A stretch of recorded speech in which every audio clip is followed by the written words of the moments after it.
Muy bien, resolveremos este examen de ingreso de matemáticas que lo tomaron el 11 de enero del 2023. Veamos la pregunta 1. Dice, sean las variables proposicionales P, Q y R, la estructura que no representa una equivalencia lógica es, analicemos el literal A. Literal A dice que P condicional P es equivalente a P. Bueno, en primer lugar, P condicional P no es una equivalencia lógica, es una implicación lógica. Recordemos que una implicación lógica tiene como operador principal el condicional y la forma proposicional que representa es una tautología. O sea, esto es verdadero, no es equivalente a P. Ahora, si de pronto no nos acordamos esto, podríamos darle valores a P. Por ejemplo, ¿qué pasaría si P es verdadero? Si P es verdadero, quedaría verdadero aquí, verdadero acá. Y esto es verdadero. Si P es falso, tendríamos falso aquí, falso acá. Y este condicional es verdadero. Con esto, verificamos que el valor que obtenemos no es el de P. Siempre obtenemos verdadero, por eso es una implicación lógica. Entonces, aquí la respuesta es el literal A. Pero analicemos los demás literales. Por ejemplo, el literal B tenemos así. Esta sí es una equivalencia lógica. A esta propiedad la conocemos como la propiedad distributiva, que nos indica lo siguiente. Vamos a tomar lo que está fuera del paréntesis y lo vamos a distribuir para las variables que están dentro. Es decir, vamos a tomar P disyunción y lo unimos con Q y también P disyunción lo juntamos con R. Y este operador ahora va en medio, tal como está aquí. Esta es la propiedad distributiva. Si es una equivalencia lógica, literal C, dice P conjunción verdadero es equivalente a P. Esta aquí es la propiedad de identidad. Mire que si hacemos lo mismo que en el literal A, es decir, si le damos valores a P, esto sí será equivalente a P. Por ejemplo, si P es verdadera, esta conjunción es verdadera, o sea, obtenemos el valor de P. Y si P es falsa, obtenemos falso, es decir, obtenemos el valor de P. Por eso, esto está bien. Esto es una equivalencia lógica. El literal D es la propiedad de Morgan. ¿Qué nos indica esta propiedad? ¿Qué nos indica esta equivalencia? Que al negar, al negar una forma proposicional así, esta negación cuando ingrese va a cambiar todo. Es decir, si P está sin negar, ahora se niega, al igual que Q. Y el operador que era disyunción, ahora será conjunción. Tal como está aquí, por eso es una equivalencia lógica. Y el literal E es una propiedad que nos indica que todo condicional será equivalente a su contrarrecíproca. ¿Qué hace la contrarrecíproca?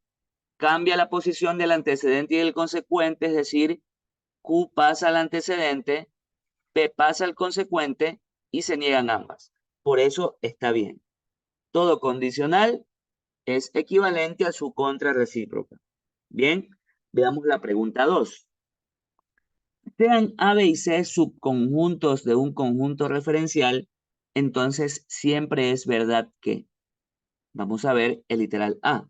Seguimos hablando de propiedades, pero en este caso hablamos de conjuntos. ¿Qué nos dice el literal A? Dice que el complemento de la unión entre A y B es el complemento de A unido con el complemento de B. Ya, esto está mal. Esto está mal porque la propiedad me indica lo siguiente. Cuando le hallamos el complemento a la unión, usted le va a hallar el complemento a ambos conjuntos. Es decir, sería A complemento, B complemento. Y el operador unión cambia a intersección. Entonces lo correcto sería así. Esto está mal. Esto es falso. Literal B dice A menos B unión C es equivalente o es igual a menos b unido con a menos c. Ya, esto también es falso, porque lo correcto es lo siguiente. ¿Qué me indica la propiedad? Si yo tengo a menos, y aquí una operación ya sea con unión o sea con intersección, la propiedad nos indica que yo puedo distribuir esto para b y para c. Es decir, podríamos poner a menos b y a menos c siempre y cuando este operador cambie. Es decir, si tengo unión, debería tener aquí intersección. Por eso este literal está mal, es falso. El operador que debería ir en lugar de unión es intersección. Y veamos que en el literal C tenemos la misma propiedad. También es falsa. Porque si tengo A menos B intersección C, yo puedo juntar esto con B y con C, es decir, tener A menos B y A menos C, y este operador cambiar la unión. Falso literal C. El literal D dice A intersección B unión C es A intersección B unión con A intersección C. Ok, esto es verdadero. Esta la conocemos como la propiedad distributiva. Tenemos A intersección B unión C. Esto es igual. ¿Qué nos dice la propiedad? Tome esta parte y distribúyalo, por algo se llama distributiva, distribúyalo para los conjuntos que están dentro. Es decir, aquí tendremos A conjunción B, A conjunción C, y la unión iría aquí en medio tal como está aquí. La E es falsa porque lo explicamos en el literal A. ¿Qué va a hacer el complemento? Le va a hallar el complemento a ambos conjuntos, es decir, tendríamos A complemento y B complemento, y el operador cambia de intersección a unión. Aquí dice intersección, por lo tanto está mal. La única verdadera es la D. Bien, vamos con la pregunta 3.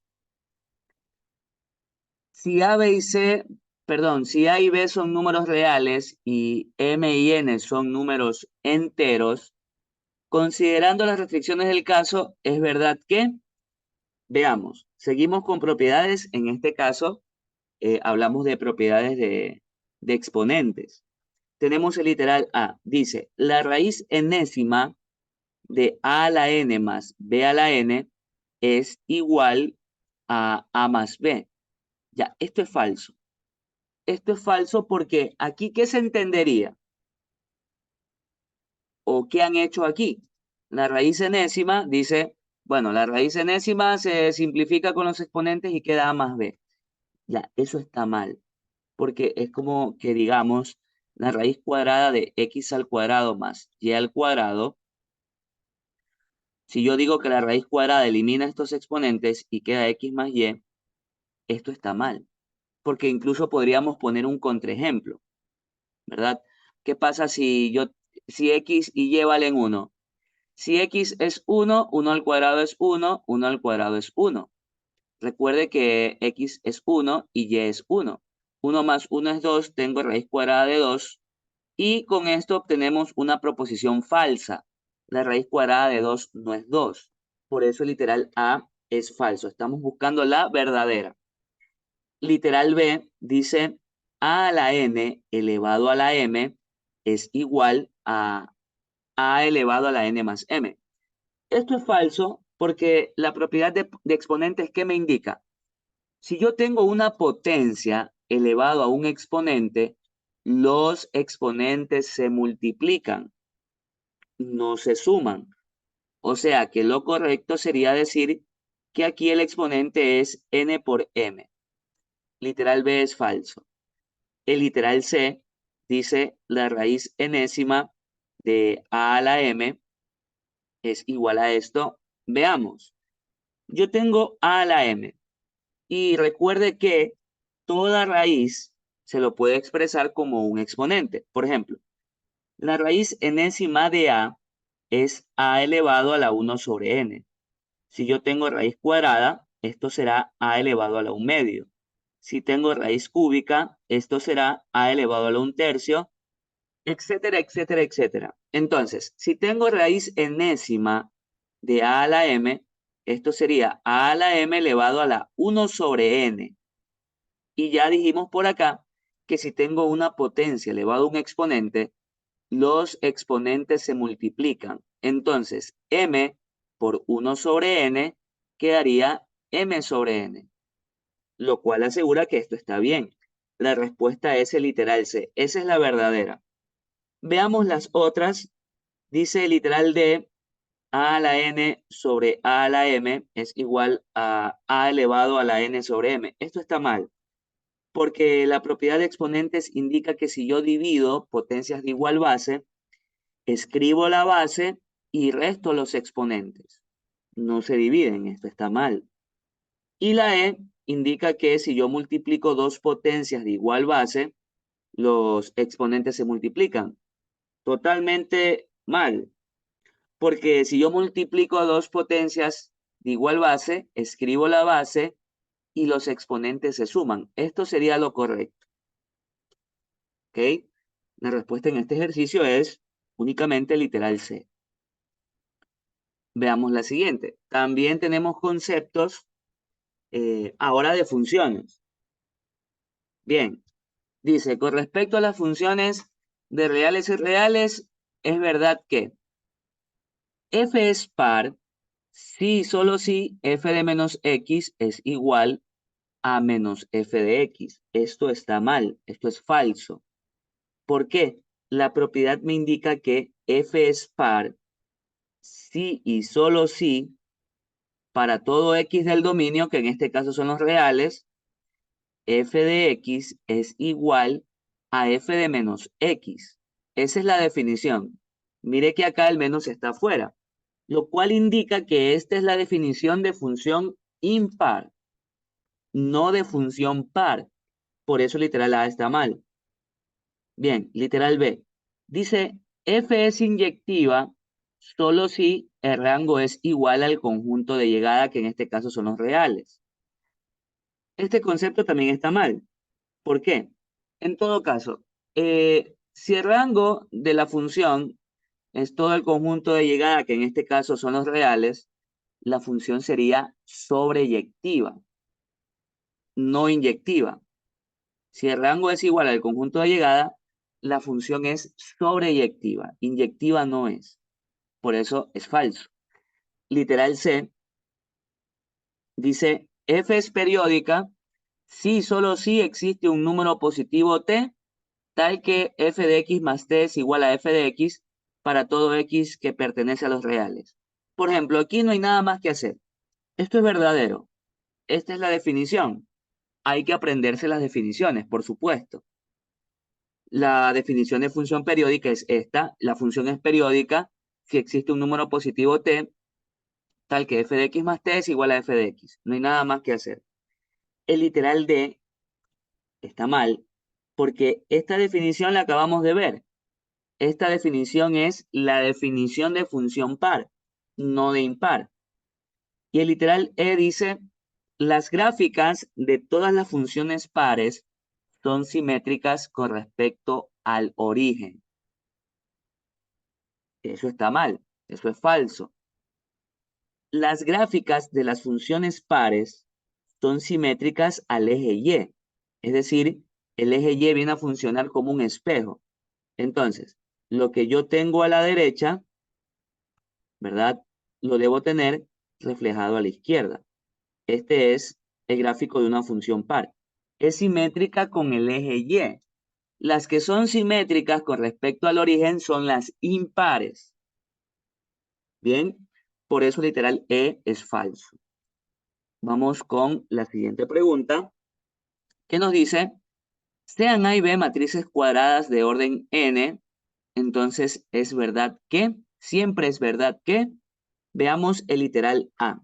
Dice, la inversa de la suma de matrices es la suma de las inversas. ¿Ok? Esto es falso. Y podemos poner aquí un contraejemplo, un ejemplo cortito. Digamos que A sea la matriz 1, 0, 0, 1. La matriz A es invertible.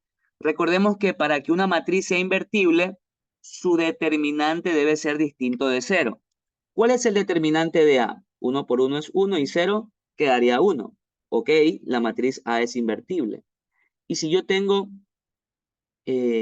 menos 1, 0, 0, menos 1, aquí una matriz B, el determinante también es 1, asegura que la matriz es invertible, pero ¿qué sucede si yo sumo la matriz A con la matriz B? Si usted suma estas dos matrices, va a obtener una matriz nula. 1 menos 1 es 0, 0, 0, 0, y esta matriz no es invertible. El determinante es 0. Así que, como no es invertible, ¿de qué inversa estamos hablando? Esta propiedad no existe. Vamos con el literal B. Ya, esto es verdadero. Esta es una propiedad de la inversa del producto entre dos matrices, que nos dice lo siguiente. Si usted quiere hallar la inversa del producto entre dos matrices A y B, usted este orden lo va a cambiar, es decir, primero va a poner B, luego va a poner A, y le va a hallar la inversa a cada una, tal como está aquí. Por supuesto, siendo A y B matrices invertibles. ¿Ok? Literal B es la respuesta. Pero veamos las demás. Dice A por B por A a la menos 1 es B, siendo A una matriz invertible. Esto está mal, la verdadera la tenemos, pero ¿por qué es falso? Porque para que esté bien, podríamos tener lo siguiente, o deberíamos tener lo siguiente. A por la inversa de A por B es igual a B. Ahí es verdadero. O sea, si tuviéramos la inversa de A la izquierda de B, ahí sería verdadero. ¿Por qué? Porque toda matriz por su inversa da la identidad. Y la identidad por B es igual a B. Perfecto, perfecto. Entonces ahí tenemos. Ahí sería verdadero. El literal D dice A es una matriz invertible si, solo si, el determinante de A es 0. Eso es falso. Porque la matriz es invertible si el determinante es distinto de 0. ¿Ok? El literal E dice A por la inversa de A no es igual a la identidad. Falso, lo dijimos acá. Toda matriz por su inversa da la identidad. Entonces está mal. Bien, entonces veamos la siguiente pregunta. Dados los vectores B1 y B2, para que B1 y B2 sean ortogonales, el valor de K es. Bien, para que dos vectores sean ortogonales, el producto punto o el producto escalar entre dos vectores, entre B1 y B2, debe darme 0. Ahora, ¿cuál es el producto punto o producto escalar?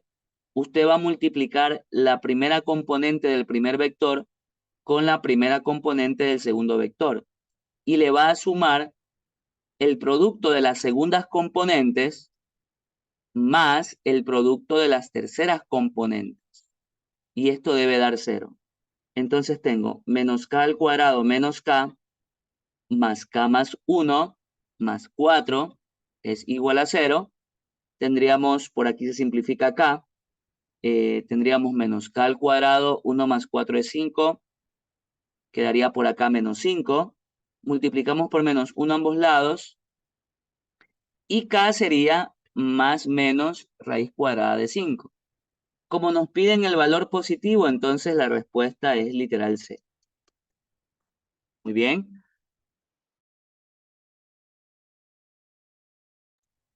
Vamos con la siguiente pregunta.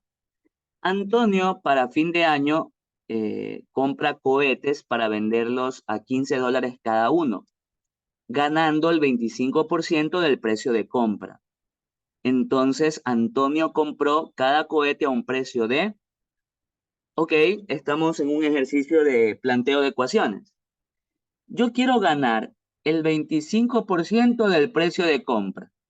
Es decir, la ganancia, que la vamos a llamar G, será el 25%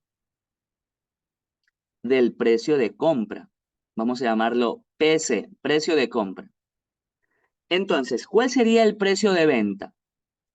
El precio de venta sería el precio de compra más la ganancia que quiero tener. Eso sería el precio de venta.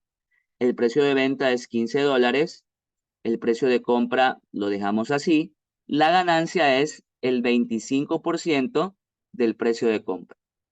Y aquí ya podemos despejar el precio de compra. 1 más 0.25 es 1.25. Despejando el precio de compra tendríamos 15 sobre 1.25.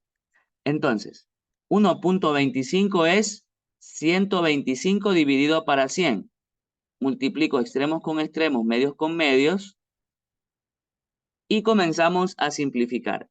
La quinta es 3, la quinta es 25, la 25ava es 1, la 25ava es 4, y 4 por 3 es 12. Entonces, Antonio compró cada cohete a $12. La respuesta es el literal A. Vamos a la siguiente pregunta. Si en la figura adjunta los segmentos AB y CD son paralelos, donde BC mide 30, AD mide 24, y además la longitud del segmento CE es el doble de la longitud del segmento BE. Entonces, la longitud del segmento ED es... Bien, vamos a pasar información. Dice el ejercicio que la longitud del segmento BC es 30 unidades. Esto es 30. Y la longitud del segmento AD es de 24 unidades. Esto es 24. Bien. Además, la longitud del segmento CE es el doble de la longitud del segmento BE. Entonces, si CE es el doble de la longitud de BE, si a esto lo llamamos X, esto será 2X. Incluso podríamos hallar X, porque 2X más X es 3X, y como la distancia tiene que ser 30, entonces X vale 10. Esto sería 10 y esto sería 20, pero no nos preguntan eso, nos preguntan la longitud del segmento ED. Ok, vamos a llamar al segmento ED, vamos a llamarlo X o Y. Para no confundirnos con la X de acá, vamos a llamarlo Y. Queremos hallar Y. Entonces, si la longitud de A hasta D es 24 y de aquí hasta acá tenemos Y, ¿cuál sería entonces la longitud de aquí? Sería 24 menos Y. Por ejemplo, si esta longitud es 10, dado que todo esto suma 24, si esto es 10, esto sería 14. ¿Cómo sale el 14 al 24 quitándole 10? Ahora, si tengo Y, esta distancia sería 24 menos Y. ¿Bien? Entonces, hay varias cosas que podemos hacer aquí. Podemos aplicar el teorema de Tales, podemos aplicar semejanza de triángulos. Voy a aplicar semejanza de triángulos, veamos. Voy a separar otra vez los triángulos porque como que ya se ha escrito mucho aquí, ya se ha rayado bastante, de pronto nos vamos a confundir un poco. Ya, tenemos a los triángulos así. Ok, si este ángulo es alfa, este ángulo también sería alfa porque son opuestos por el vértice. Y si este ángulo es beta, el de acá también es beta, dado que los segmentos AB y CD son paralelos. ¿Ya? Incluso si yo alargo un poco esta recta y alargo un poco la recta de acá y hago lo mismo acá, este ángulo tendrá su correspondiente en la paralela de acá, donde abajo y a la izquierda. Abajo y a la izquierda sería aquí. Este ángulo es beta y al ser opuesto por el vértice daría lo mismo. Ok, entonces, si de dos triángulos tenemos dos ángulos en común, el tercer ángulo también será común para ambos.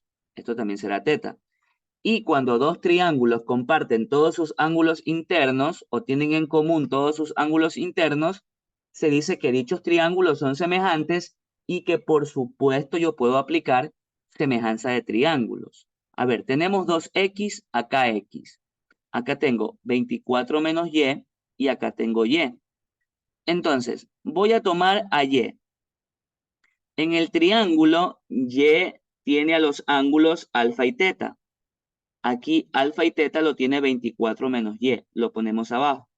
Regresamos al primer triángulo y ahora tomo a 2x, que está entre alfa y beta. Y aquí entre alfa y beta tengo x. Se simplifica x. 24 menos y pasa a multiplicar al 2. Tendríamos y igual a 48 menos 2y. Entonces tengo 3y, 48, y al despejar y quedaría 48 para 3, que es 16. La longitud del segmento ED es 16. La respuesta es el literal B. Bien, vamos con la siguiente pregunta.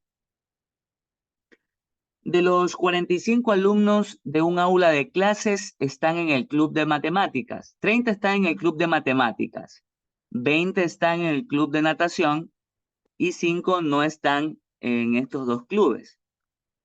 El número de alumnos que solamente están en natación es. Hay varias formas que yo puedo hacer este ejercicio. La primera forma en cómo resolveré será simplemente analizando la información que me dan. Por ejemplo, tengo en total 45 alumnos. Ese sería el referencial. Tenemos dos conjuntos. El conjunto de matemáticas, que lo vamos a llamar M, y el conjunto de natación, que lo vamos a llamar N.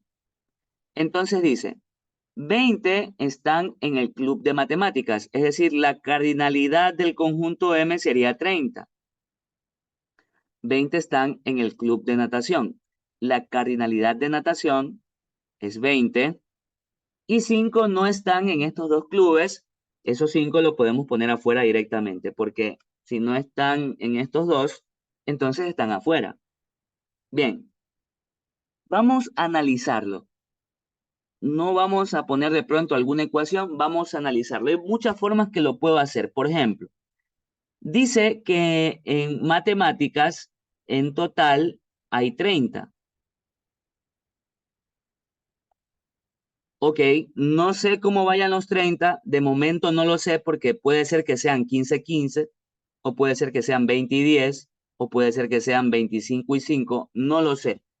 Lo que sí sé es que en el conjunto M hay 30. Entonces, ¿cuál es la única región que no hemos tomado en cuenta? Sabemos que afuera hay 5. Sabemos que en lo amarillo hay 30. La única región que no hemos tomado en cuenta es la de aquí. Es la única que me falta. Entonces, ¿qué decimos? Ok, si hay 45 alumnos y 35 suman 35, de los 45 me faltarían 10. 35 para los 45 faltan 10. ¿Esos 10 dónde irían? En la única parte que falta, que sería aquí. No hay más. No hay más. Lo de afuera ya está ocupado, el conjunto M ya está ocupado, la única región que me queda es esta. Entonces, natación es 20. Si tengo 10, faltarían 10. Matemática es 30. Si tengo 30 y ya tengo 10, me faltarían 20. ¿Ok? ¿Cuántos van solamente a natación? Van 10. La respuesta es el literal D. Ahora, otra forma de hacer es que usted ponga incógnitas. Por ejemplo, tenemos así. Tenemos el referencial 45 aquí tengo m, aquí tengo n, aquí tengo 5. Otra forma también es colocar x. Por ejemplo, voy a colocar x en la intersección. Natación son 20. Si tengo x, aquí sería 20 menos x. ¿Por qué? ¿Cómo sabemos que esto es 10? ¿O por qué pusimos, por ejemplo, acá el 20? Matemáticas eran 30. Como ya tengo 10, ok, pongo 20, pero ¿cómo sale? 30 menos 10. Entonces aquí sería 30 menos x. Al igual que acá, 20 menos x. La suma de todo me tiene que dar 45. Entonces sumamos 30 menos x más 20 menos x más 5 es igual a 45. Entonces se simplifica x. Aquí tengo 30 y 20, 50, 55 pasa con menos y esto quedaría menos 10. X sería 10. Y como X es 10, esto es 10, 20 menos 10 es 10 y 30 menos 10 es 20. Nos quedan los mismos números que nos quedaron acá. ¿Ok? Entonces la respuesta sigue siendo 10. Perfecto.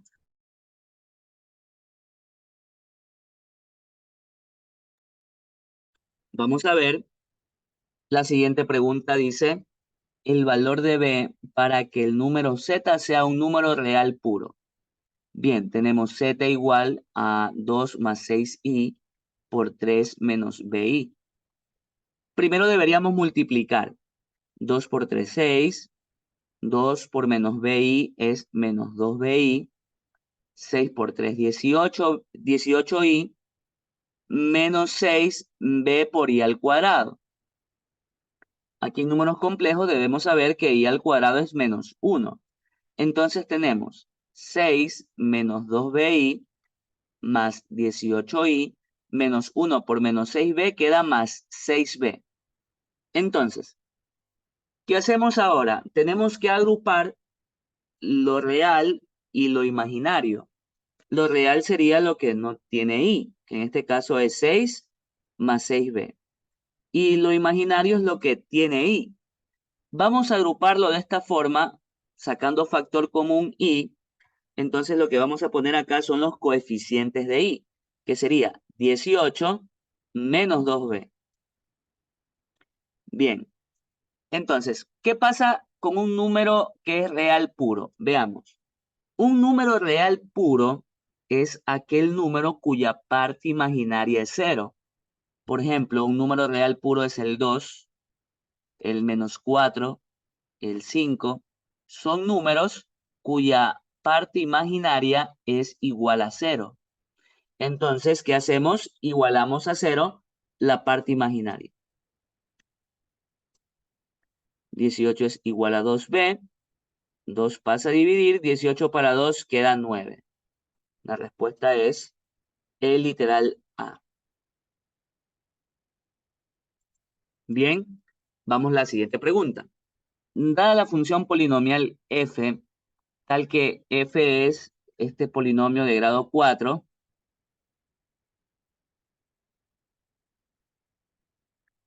los valores de m y n para que x igual a menos 1 sea una raíz. Tenemos aquí el primer concepto.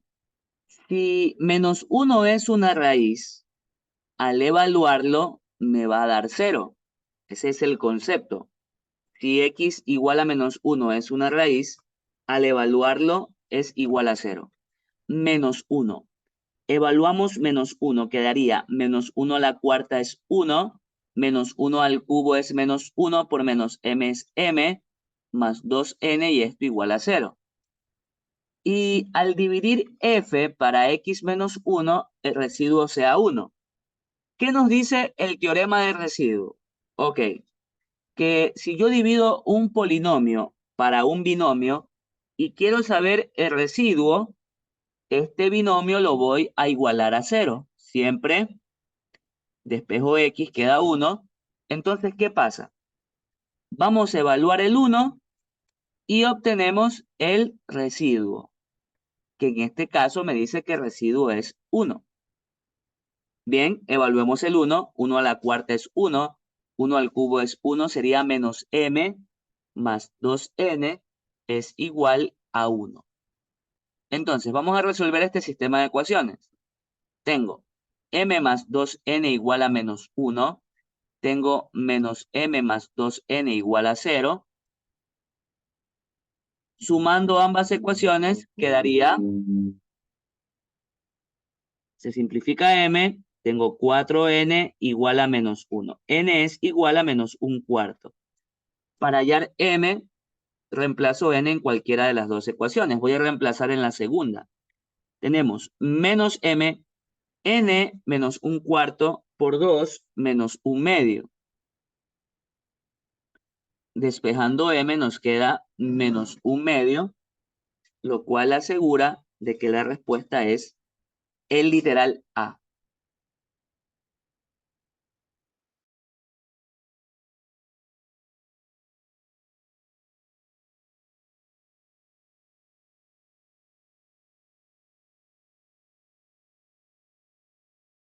Siguiente pregunta dice, se referencia a los reales y el predicado P de X, esto es un número real, A P de X es. Ok, si queremos que esto sea un número real, debemos considerar las restricciones que se tienen, ¿no? Por ejemplo, si yo tengo una raíz cuadrada, el argumento tiene que ser mayor o igual a 0. Pero al estar esto en el denominador, y esto, solamente esto forma el denominador, sabemos también que el denominador no puede ser 0. Entonces, lo que está dentro de la raíz debe ser mayor o igual a 0, pero este denominador no puede ser 0. Entonces simplemente le pongo mayor a 0, porque no puede ser igual a 0. Resuelvo la inecuación. Tenemos así, 5 pasa acá, por menos 1 a ambos lados, cambia el símbolo. Resuelvo la inecuación de valor absoluto, nos indica que si valor absoluto de x más 3 es menor a 5, x más 3 estará entre menos 5 y 5. Ahora, para despejar x, vamos a restarle 3 a todo. Menos 5 menos 3 menos 8 se va a 3. 5 menos 3 es 2. Entonces, el conjunto AP de x es el intervalo de menos 8 a 2. La respuesta es el literal D.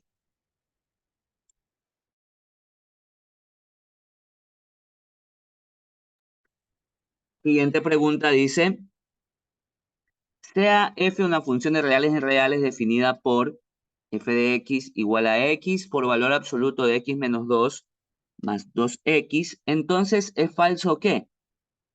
Es inyectiva, sobreyectiva, monótona, o sea, todo habla sobre el gráfico. Hay que graficar. Y para graficar primero hay que descomponer el valor absoluto. Tenemos valor absoluto de x menos 2 es igual a x menos 2 cuando x menos 2 sea mayor o igual a 0. Ahora multiplico por menos, sería menos x más 2 para x menos 2 menor a 0. Entonces tengo x mayor o igual a 2, x menor a 2. ¿Cómo quedaría f de x?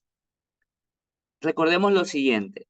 Una vez descompuesta la función especial, todo lo que está fuera de esa función va a afectar a esta parte. Entonces, primero nos dice multiplíquelo por x. Ok, multiplicamos por x.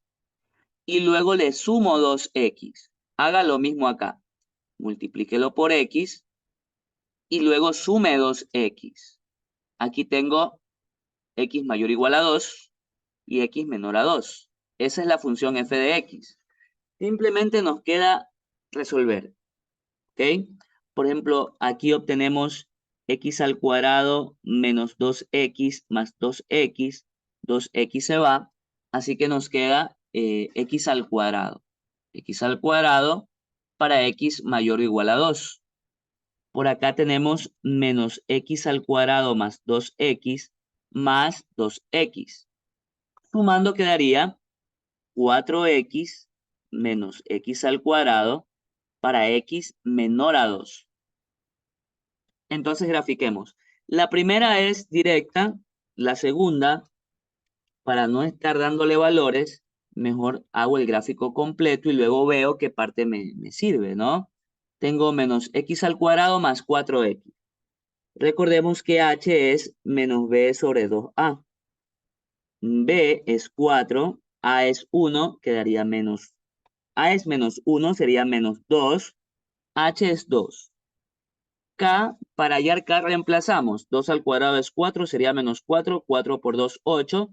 Y esto es 4, lo cual nos indica que el vértice es 2,4. Quedaría así. Ubicamos el vértice, 2,4. Tenemos una parábola cóncava hacia abajo, cuyo corte en el eje X o eje Y será 0. Porque si X es 0, Y también es 0 aquí. Entonces la parábola quedaría así. ¿Qué parte nos piden? La parte menor a 2. Menor a 2. Es decir, del 2 sin incluir para la izquierda. Para la izquierda porque es menor. La parte de la derecha no nos va a servir en este gráfico. Lo borramos. Entonces ya podríamos pasar todo esto a un mismo gráfico. Pasamos este gráfico, tengo 2,4 sin incluir para la izquierda y x al cuadrado cuando x sea mayor o igual a 2. Recordemos que el gráfico de x al cuadrado es así. Si x es 2, 2 al cuadrado es 4. El punto va incluido y la parte mayor indica que me quedo con la parte derecha. Entonces tengo 2,4 y ubicamos la parte derecha. Ese es el gráfico. Inyectiva sí es porque cumple con el criterio de la recta horizontal. En ninguna parte toco dos o más puntos. El rango de la función iría de menos infinito a más infinito, es decir, todos los reales. El rango es igual al conjunto de llegada, así que sobreyectiva sí es. Monótona también es. Porque una función es monótona cuando sea o estrictamente creciente o estrictamente decreciente. Una de las dos. En este caso es estrictamente creciente. Monótona sí es. Ya vimos que rango son los reales. Entonces la falsa es el literal E. No es acotada la función porque se dice que es acotada cuando la función se encuentra entre dos números reales, cosa que no pasa acá. La función no se encuentra entre dos números reales. Va hacia más infinito y hacia menos infinito. La falsa es la E. Bien.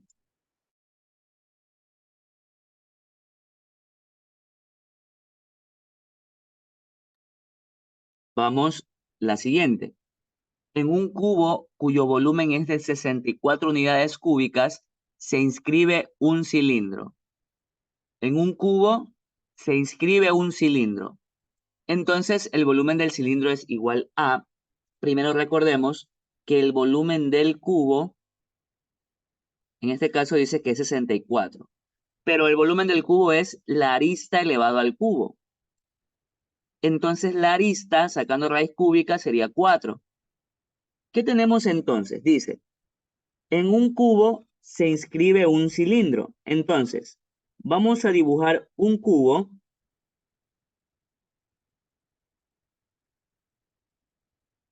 y dentro de ese cubo dibujaremos un cilindro. La figura sería algo así. Aquí está el cubo y vamos a dibujar las bases del cilindro.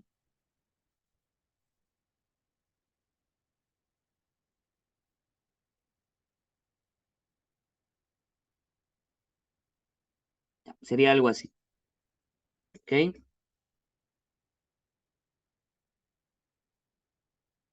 Bien.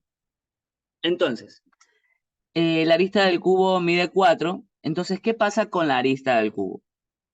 Esta arista mide 4 y coincide con la altura del cilindro. La altura del cilindro será 4 también. Ahora, si analizamos la base, en la base tendremos una circunferencia inscrita en un cuadrado. O sea, la base sería así. Si hacemos una vista superior de esta figura, será algo así. Entonces, si el lado mide 4, el diámetro va a medir 4. Este lado coincide con el diámetro de la circunferencia. Entonces, si el diámetro es 4, el radio sería 2. ¿Cuál es el volumen del cilindro? Es pi por r al cuadrado y por la altura. El radio es 2, al cuadrado es 4 y la altura es 4. Quedaría 16 pi el volumen del cilindro. La respuesta es el literal D. Vamos a la siguiente. Considerando las restricciones del caso y conociendo que se cumple la igualdad, entonces el valor de m es igual a... Ok, vamos a aplicar propiedades de exponentes. Por ejemplo, tenemos x al cuadrado sobre x a la menos 3. Los exponentes, si yo divido potencias de bases iguales, escribo la base y los exponentes se restan. Serían 2 menos menos 3, que sería más 3. Quedaría x a la quinta. Entonces, para x sería x a la quinta y para y sería y elevado a la menos 2 menos m. Los exponentes se restan. Y lo elevo al cuadrado. Esto sería x a la 10 por y al cuadrado. Propiedad de exponente otra vez sería x a la quinta elevado al cuadrado por y a la menos 2 menos m elevado al cuadrado. ¿Qué nos indica aquí la propiedad? Los exponentes se multiplican, queda 10. Los exponentes se multiplican, sería menos 4 menos 2m. X a la 10 se va y ya podemos igualar los exponentes de y. Tengo 2m, esto pasa acá, sería menos 6, así que m sería menos 3. La respuesta es el literal E.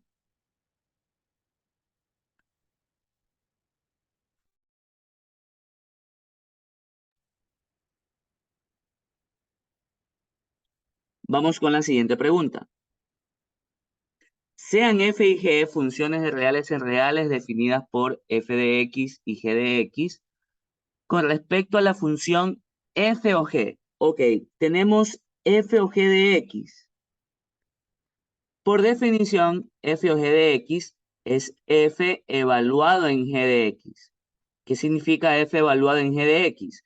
Que en la función f, en lugar de x, vamos a ubicar g de x. Entonces quedaría g de x al cuadrado más 1. Pero, ¿cuál es g de x? Es seno de x menos coseno de x al cuadrado más 1. Entonces, cuadrado del binomio, cuadrado del primero menos el doble del primero por el segundo más el segundo al cuadrado. Y por aquí aparece una identidad.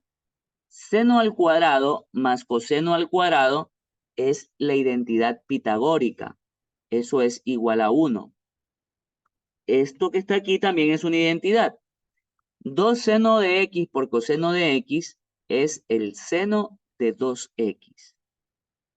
Y tengo un 1 por acá. Por lo tanto, f o g de x es 2, 1 más 1, 2, menos seno de 2x. Si analizamos los literales, nos piden el periodo fundamental y su rango. Veamos. Para el periodo fundamental, usted va a dividir 2pi para el coeficiente de x, que en este caso es 2. Entonces, el periodo fundamental es pi. No es la C, no es la D. Veamos el rango de la función. La función seno es una función acotada entre menos 1 y 1. Entre menos 1 y 1. Entonces, si yo le aplico un menos, la función ahora será así, solo que cambia de forma el gráfico, más no su rango. El rango seguirá siendo de menos 1 a 1. Y finalmente desplazo 2 unidades hacia arriba. Entonces, el valor máximo que era 1, al subir 2, ahora será 3. Y el que era menos 1, al subir 2, será 1. Así que el rango estaría entre 1 y 3. En el intervalo de 1 a 3. La respuesta es el literal A.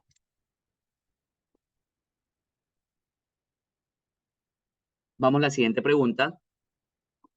Dice, si el referencial son los reales y el predicado P de X, signo igual a menos 1. Recordemos algo. El signo de X puede dar 1, 0 o menos 1. Dará 1 cuando el argumento sea mayor a 0. Dará 0 si el argumento es igual a 0. Y menos 1 si el argumento es menor a 0. Entonces, para que el signo dé menos 1, su argumento tiene que ser menor a 0. En este caso, pasamos esta exponencial por acá, es a la menos 1 por acá. Aquí aplicamos logaritmo natural, pero hay que tener cuidado con lo siguiente. Cuando yo resuelvo una inecuación exponencial, ok, en algún momento aplico logaritmos. Todo va a depender de qué logaritmo aplique. Si aplico un logaritmo con base mayor que 1, como en este caso el logaritmo natural tiene base e, el símbolo no cambia. Pero si llego a aplicar un logaritmo con base entre 0 y 1, el símbolo debe cambiar. Entonces tengo aquí 3 menos 2x, aquí tengo menos 1, 3 pasaría acá, sería menos 4, 3 pasa con menos, 1 menos 3, menos 1 menos 3 menos 4, multiplico por menos 1, el símbolo cambia, entonces quedaría que x es mayor que 2. En la recta sería así, sin incluir, por lo tanto, el AP de x sería el intervalo del 2 al más infinito. La respuesta es el literal A. Bien, siguiente pregunta. Si f es una función de variable real invertible y definida por, tengo aquí una función exponencial, la regla de correspondencia de la inversa es, bien, tenemos f de x igual a 2 elevado a la x menos 3 menos 2.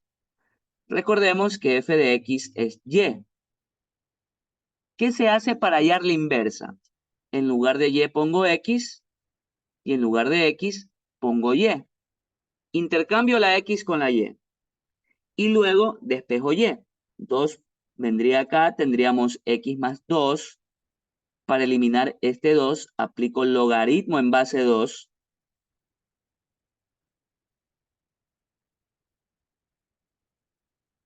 Por propiedad del logaritmo, aquí me queda el exponente. Y despejando y sería logaritmo en base 2 de x más 2 más 3. De momento esa es la inversa, ¿ok? De momento esa es la inversa. Entonces tengo descartadas aquí el literal B, tengo descartado el literal C, tengo descartado el literal D. Estamos de momento entre la A y la E. Ahora, ¿qué debemos hacer? Hay varias cosas que puedo hacer aquí. Por ejemplo, yo podría tomar el 3 y evaluarlo. 3 menos 3, 0. 2 a la 0 es 1 y 1 menos 2 es menos 1. La respuesta es la E. Pero yo lo voy a hacer con el gráfico.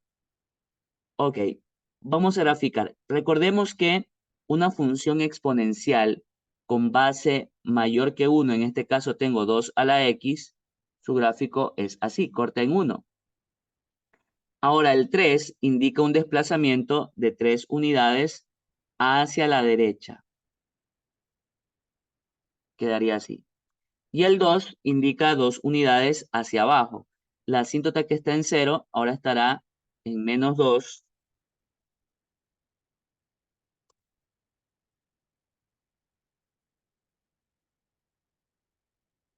Y veamos, el punto que está en 1, al bajar 2 estará en -1. Quedaría así.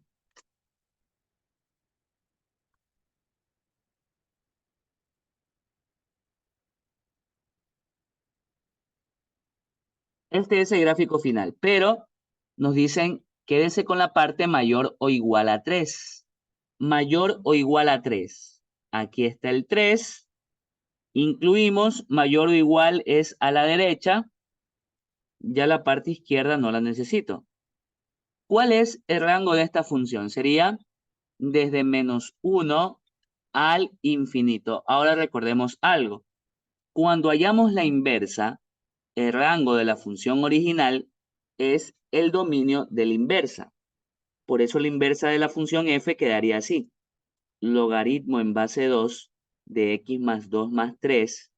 Y al lado va el dominio. Si tengo del -1 al infinito, serían los x mayores o iguales a -1. La respuesta es el literal E. Confirmado. Vamos con la siguiente pregunta. Dice, la matriz aumentada de un sistema de ecuaciones lineales es perfecto. En este caso ya nos dan la matriz luego de haber aplicado el método de Gauss, que consiste en hacer la matriz de coeficientes triangular superior. Ya tengo los ceros bajo la diagonal principal.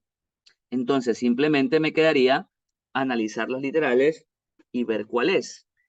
Veamos, ¿qué tiene que pasar para que el sistema tenga solución única?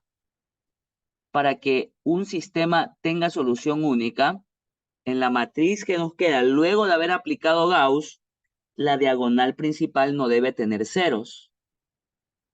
Entonces, este número, esta expresión, debe ser distinto de cero.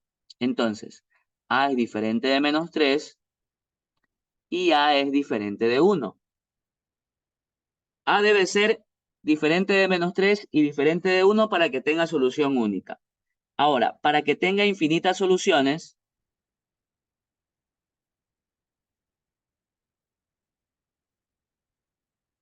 nos vamos a la última fila de la matriz y la forma debe ser 0, 0, 0, 0. O sea, todo debe ser 0. Entonces, esta expresión debe ser 0 y esta expresión debe ser 0. Entonces nos queda A igual a 3, A igual a 1 y A igual a 1.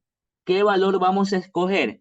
El 1, porque aparece en ambos lados. Es decir, el 1 es el valor que va a hacer 0 a toda la fila.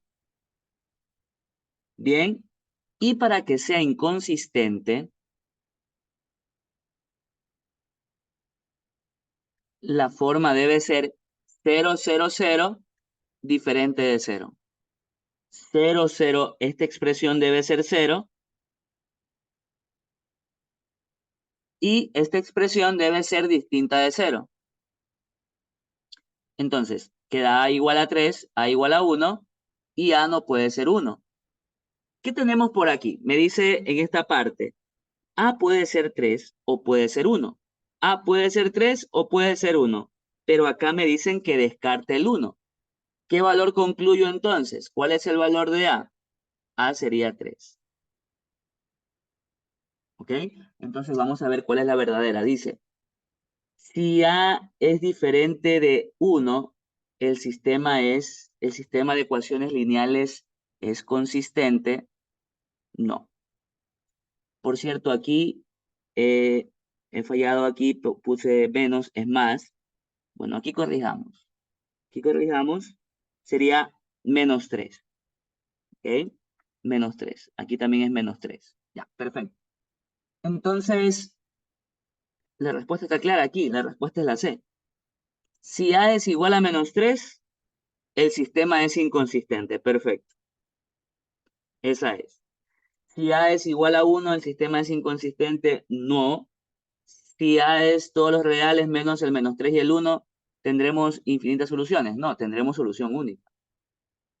Si A es diferente de 3, ¿tiene solución única? No, debe ser diferente de menos 3 y de 1 también.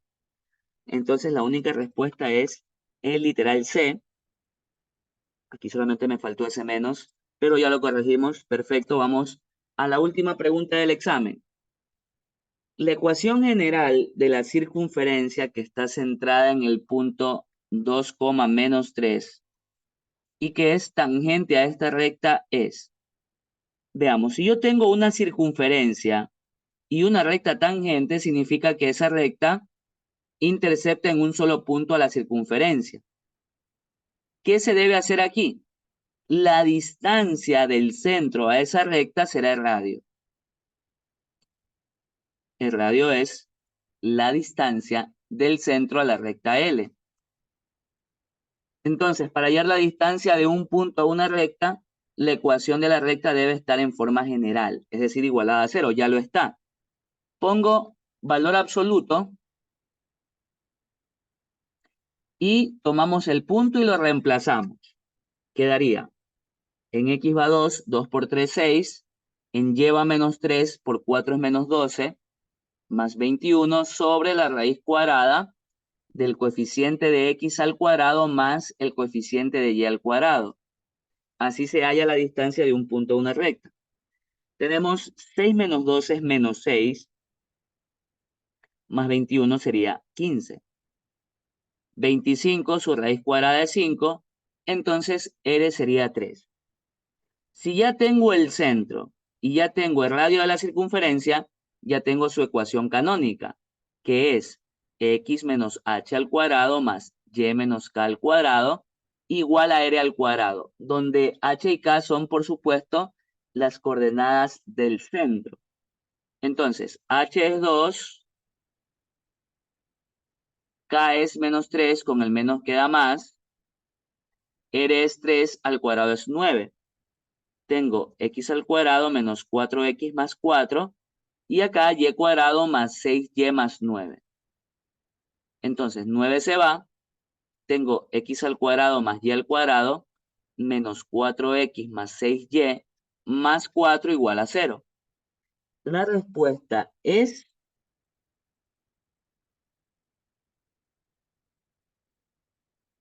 el literal D. Aquí hay que tener mucho cuidado porque las respuestas se parecen, ¿no? X al cuadrado más y al cuadrado menos 4x más 6y más 4 igual a 0. La respuesta es el literal B. Listo. Hemos concluido un examen completo de ingreso, así que espero que todo lo que se haya explicado aquí haya quedado claro. Si no, vuelva a repetir el video. Pasen bien.